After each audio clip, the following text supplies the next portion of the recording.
네, 안녕하세요. 대구부동산 스타입니다. 1월 20일 일일 브리핑 시작합니다. 바보야, 문제는 수급이야. 너는 이게 보이지 않니? 대구의 입주 물량 보이지 않니? 8,265세대. 자, 그렇다면 대구의 미분양과 같이 한번 견주어 보면요. 이 미분양 숫자하고 입주하는 아파트들하고 중첩되는 부분이 있을 거니까요.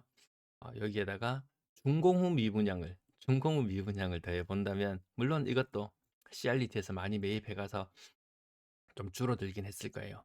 전체 숫자, 신축의 숫자 자체는 늘어나는 대구의 인구 혹은 가구 수 대비 과연 얼마나 많이 부족할까? 내년 되면 확실히 부족한 게 눈에 띌 겁니다. 그러면 부동산을 단기적으로 보느냐? 짧게는 2년, 길게는 4년 이상. 자, 그 이후의 시간도 한번 생각해 보자고요. 자, 서울 아파트 먼저 짚어보면요. 건당 거래 대금이 막 13억까지 올라가던 것이 12월을 시작으로 10억대로 뚝 떨어졌습니다. 좀 싼 아파트들이 많이 거래된다는 거죠. 자, 서울 아파트 거래량 눌렀지만 올라오더라. 하지만 1월의 거래량은 다시 조금 더 줄어들 것으로 지금 현재까지는 그렇게 보입니다. 올해 대출 액수 많이 줄어드는 거 보였죠. 뭐 금리도 부동산에는 금리도 문제가 안 돼. 등등 여러 가지 이야기가 있었지만 21년 금리가 급격하게 상승하고 총량 규제에 막혔던 그 시기를 생각해 보신다면요. 야, 이거 세네. 생각보다 세네 이런 느낌이었는데요. 지금은 그때와 분위기가 오히려 비슷하죠. 금리 굉장히 높아져 있는 상태고요. 총량 규제는 그때보다 더 가혹해졌습니다.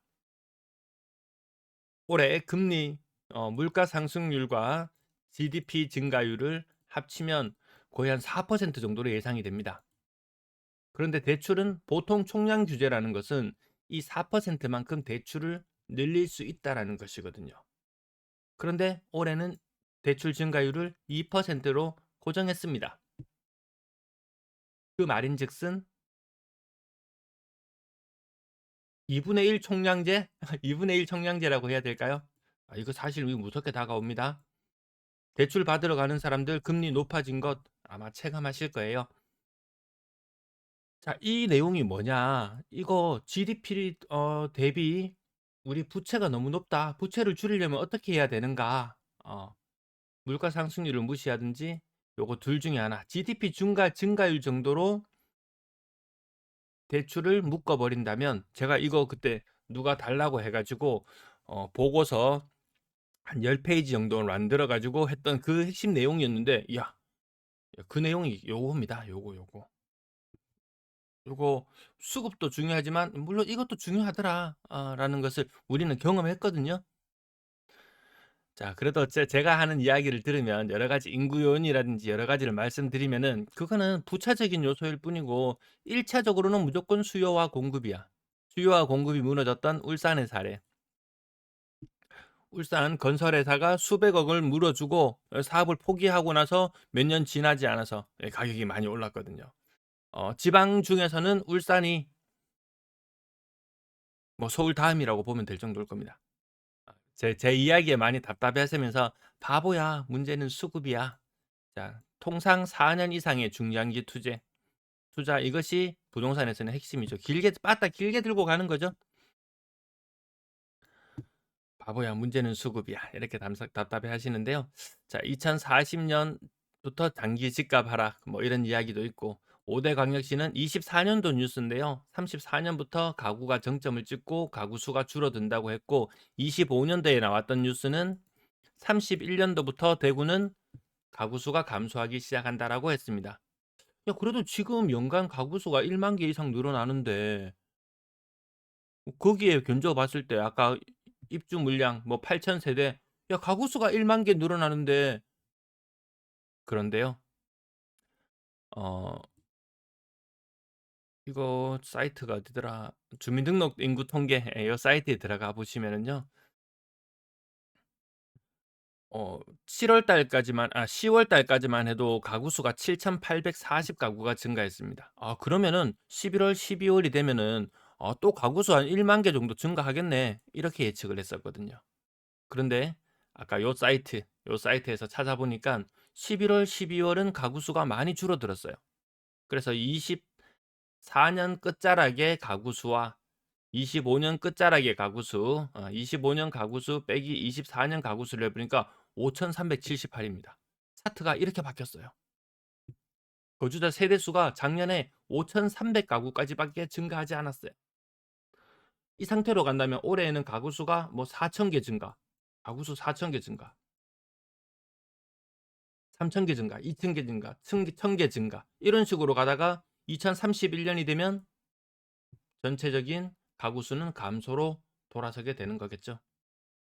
자, 가구 수 증가 4,000, 아파트 입주 물량 8,000 개. 전체 시장을 두고 이야기하는 거죠, 물론. 또 뭐 신축이나 요런 측면은 또다시 말씀드릴게요. 수급 측면에서 이제 봤을 때 낙수 효과. 야, 이제 밑으로 점점 지금 고가 아파트가 먼저 움직였으니까 중고가, 고가, 중가, 중저가, 저가, 자, 이렇게 낙수 효과 퍼져가지 않을까? 아니, 가구 수가 안 늘어난다고요.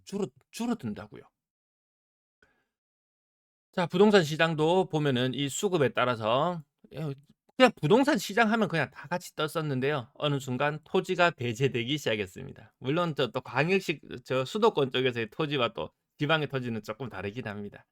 자, 거기에서 이제 수익형 부동산도 수익률이 안 나와서 뒤처지기 시작했습니다. 주거용 중에서도 신축만 인정받고 구축은 또 인정 못 받아요. 주거용 중에서도 이제 입지 좋은 신축. 그래서 또 신축은 또 미분양 나는 것도 있잖아요. 입지가 안 좋은 신축. 또 점점 배제되는 것이 많아집니다. 일본의 부동산 시장 90% 이상이 신축 위주로 거래가 됩니다. 분위기 비슷하게 흘러갈 것 같습니다. 사라. 비싼 아파트 사라. 입지 좋은 신축 사라. 그 말은 나도 하겠다. 그 말은 나도 하겠다. 보유 자금이 문제지. 보유 자금 내에서 일단 다양하게 대처하는 방법을 강구해 보면 되겠습니다. 자, 가격대별로 아파트들 뭐 비싼 아파트는 어떻게 움직이고 그 아래 따는 어떻게 움직이는지 전부 다 보이죠. 제 영상에서는 다 보이잖아요. 그중에서 선택을 하시면 된다. 보유자금 문제네. 보유자금 내에서. 그렇다고 제가 수급을 또 간과하는 것은 아닙니다. 아닙니다.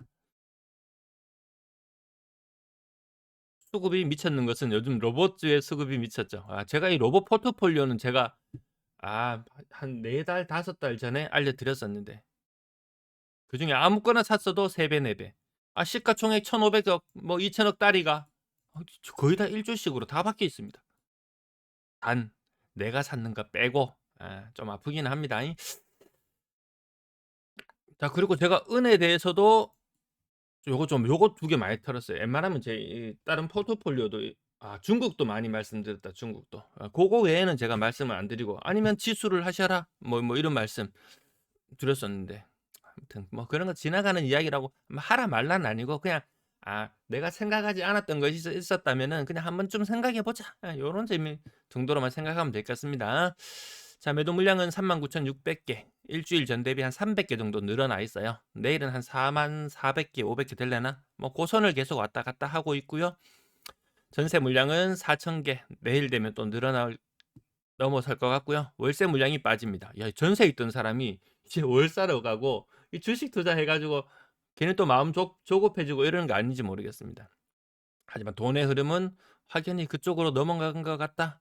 아니, 불과 얼마 전에 20만 원짜리 현대차가 이게 50만 원을 찍을지 누가 알았겠습니까?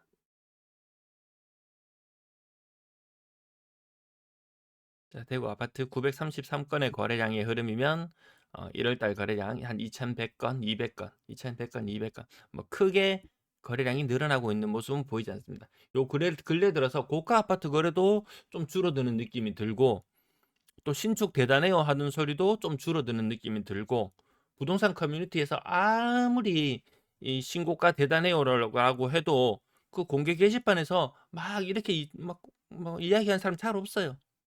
사람들의 관심이 또 그만큼도 없고 그냥 보유자의 영역, 보유자의 영역 이렇게 되는 건가요? 자, 건당 거래대금 대구도 아까 서울도 13억까지 갔던 것이 10억 수준으로 고가의 아파트 거래 줄어들었고요. 대구도 4억 3천까지도 갔던 이 거래대금 요 사실 뭐 미분양 요런 것들 뭐 찾는 고런 것들 때문에 좀 올라가는 거 있고, 그래도 한 4억 수준까지 갔던 것이 3억 7천 수준으로 쪼끔 떨어져 있다. 그 고가의 아파트 거래가 쪼끔 줄어들었다. 요렇게 보시면 된다고 생각합니다. 자, 지금 1 월의 거래량은 40% 44% 정도 거래가 신고된 상태라고 보면 될 텐데요. 고가의 아파트 거래가 6억 이상 아파트 거래가 94 건. 이 상태로 가면요, 한 250 건대까지, 250 건대까지도 나올 수 있습니다. 물론 대출이 풀리고 분위기 상황에 따라 쪼끔 달라질 수는 있지만 '고가의 아파트 거래도 쪼끔 줄어드는구나.' 막 당장에 계속 치고 나갈 것처럼, 주간 실거래 지수도 당장 플러스를 보일 것처럼 돌았을 것처럼 했지만 지난주 마이너스 0.1, 이번 주 마이너스 0.4, 지지난주, 지난주 요렇게 말해야 되겠네요. 수급 하나만 보고 이거 과거의 공식은 정말 맞거든요. 과거의 공식은 정말 맞거든요. 과거의 공식대로 하자면 지금 한국의 코스피 시장, 코스닥 시장도 아직도 2,000 다리에 있어야 되거든요.